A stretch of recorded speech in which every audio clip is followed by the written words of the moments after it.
You could be forgiven for thinking that following the terrible tragedy in the English Channel yesterday, that there would be a pause in the number of migrants shoved out onto these small boats for the crossing across to the UK, but not a bit of it. At 4:15 this morning, our local producer was here at Dover Harbour, captured these images of yet more migrants coming ashore. First, from a border force cutter, about 10 migrants taken off that cutter. They had been intercepted in the middle of the English Channel. Then about an hour later, the Dover lifeboat arrived. It had between 40 and 50 migrants on board, again taken off a boat in the middle of the Channel. It is a never-ending flow of migrants coming across the Channel when the weather allows, even in these winter months.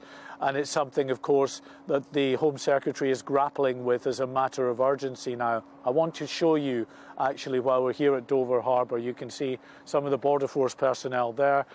This is one of the jet skis. That's a new piece of equipment that Border Force have. They've been training on them in recent weeks because they will be using them as part of this turn-back policy that the Home Secretary wants to see them adopt, where they will go up to small boats and they will try and shepherd them, if you like, back out of British waters, back into French waters. But that's going to depend on the boat being sturdy enough and not full of women and children, so that they might be placed in some kind of danger. So it will be in rare circumstances, I think, that this will be used, but it's something that the Home Secretary wants to explore. She needs, she knows, to get a grip of this crisis. She has said to the French again today she is willing to put British personnel on the French beaches, something the French have already rejected.